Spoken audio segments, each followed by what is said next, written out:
Debra. Hello, Nikki. Nice to meet you again. Oh, thank you. I'm having such a great day. I suppose this is your first time in South Africa, right? No. Oh, you've been here. This is my 5th South African user group. Oh, amazing. Yeah. Amazing. So, how was your trip? How has it been so far? It's been great. Traveling from the UK, it's overnight, so there's not much time difference. And I really like this user group because people are pushing themselves. There's not too many sessions. I go to a lot of user groups. There's too many sessions. Oh, wow. And then people stick to just their day job and they don't learn anything. Exactly. Whereas here, people are looking at things around the outside of what they do, and then they go away and they've all learned something. And I love the energy. Absolutely. Yeah. Wow, Debra. It's been amazing. When you spoke this morning, I was so looking forward to us having the conversation. I was like, wow, yes, finally. I mean, the way you simplify things around AI. And probably I'm going to ask you a few questions that are not too much related to what you spoke about. It's fine. But generally, right, we see that the older people are so afraid of AI and the conversations around AI. So you're very comfortable, very knowledgeable. You showed us so much this morning. So what makes it so easy for you to embrace AI? So I think the answer is the same for technology in general. Right. I believe that anybody who works in business needs to know enough about what technology can do for them to be able to embrace it. And likewise, anyone who works in technology needs to know enough about the value they're going to bring to a business. Too many times I see people come out of university and they can do one or the other. Right? So I think I'm comfortable because I feel like sometimes I'm a technology translator to business. I feel that that's what I do. So that makes me comfortable. And what I talked about this morning was, approach it by looking at the challenges that you've got. And when Dimitri was talking, he talked about his parents having the challenge of translating when they were in Japan. Right. So they weren't frightened of it then. Absolutely. But if you say to someone, you must use AI and you must do that, then people think, well, I'm not comfortable with it. But if it's something that's going to make a difference to you, then it's easier to adopt it. So what I'm hearing is that, especially for the older people that are a bit resistant towards AI, let them have a problem. And then you use AI to solve that problem for them, and they will be like, okay, I guess this is what AI can do. I think so. I think it's about understanding how it can help you. Right. And not just, somebody in the corridor just now said, oh, have you got an example I can use for this customer? I said, no. Right? What's that customer's challenges? Right. And we'll have a wonderful conversation. Exactly. Yeah. So it has to be solution driven. I think so. Otherwise, we're doing AI for AI's sake. Right. And that's fun for a couple of hours on ChatGPT, but it's not going to help us with anything. I think when we start understanding, take a challenge that affects you and how can it help you, be it translating, be it helping you to book a holiday or whatever, right. And then, okay, that makes sense. Right, how do I go to the next stage and could I use that in my day-to-day job? Wow. What do you say to perhaps the people that are a bit older that feel that this is for young people? This doesn't concern them. Like, okay, conversations around AI, that's for the younger generation. That type of mindset, what do you say? Yeah, again, I have I spoke in a later presentation about older applications that aren't on the technology. So Connor talked about we need to be on the new technology. Many organisations aren't. And I talked to them and I asked them, what is keeping you where you are? Right? I don't mind what the answer is. If they can articulate why, then that's fine. Okay. Often the answer is, I'm retiring in 2 years. Let it be someone else's problem. Right. Or, not on my watch. Oh, or wow. Questions like that. And I think, wow. And one of the issues, and this is a terrible answer, But one of the issues is that people come out of university with great skills. But those skills are about the current technology. And then they go into business, and the organisation that they've got, that they're in, may have some old technology somewhere, and they don't want to learn that because they want to use that new technology. And therefore, that job becomes very high value.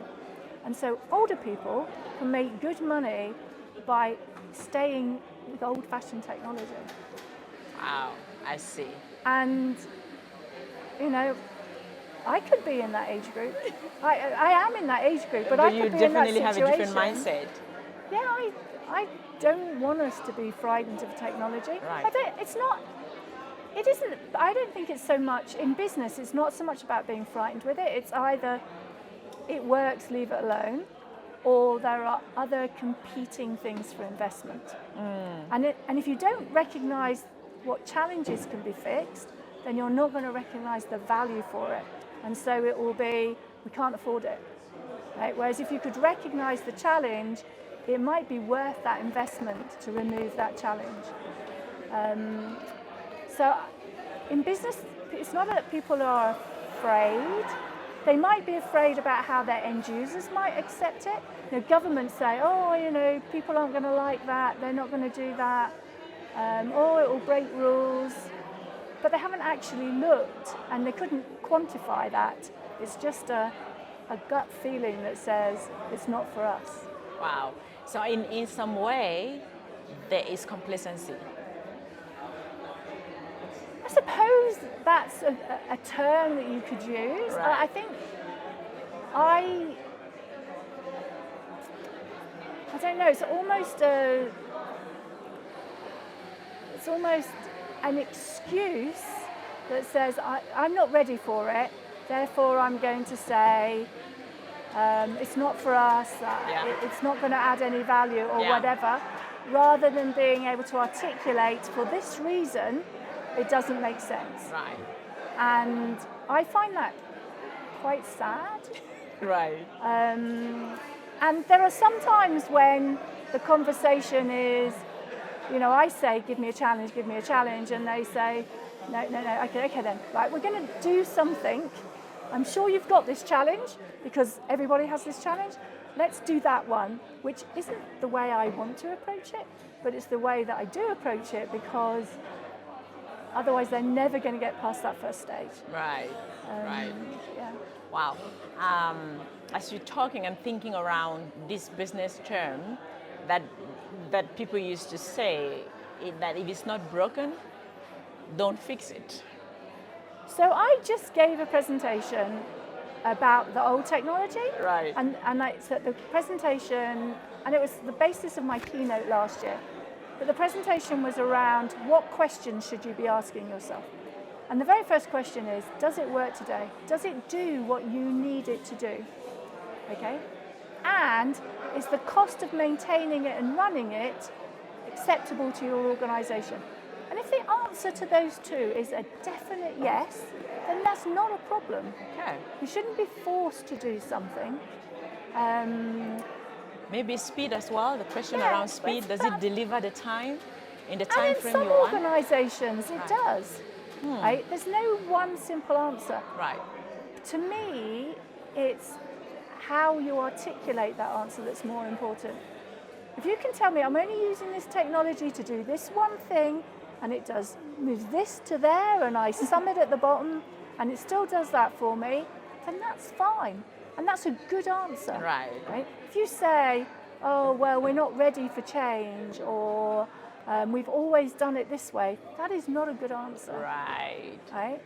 You have to be able to articulate why. I worked for an organisation, and there was a piece of functionality that wasn't in the software we were using. And we wrote a customization to do it. Okay, it was Oracle technology, it had a gap, we wrote the functionality to do it. When the next release came along, it still didn't do what we needed it to do. So our customization was still valid. There was new things in the next version, but not anything that we needed. Therefore, we decided to stay where we were. But they could clearly articulate that we've looked at it, we've looked at what value it would give us, and we've looked at what it would cost us to move, and the answer is to stay still. That's a perfect answer for that organisation. Right? You have to do that due diligence and say, it makes sense or it doesn't for this reason. Wow. So this means that questions are critical.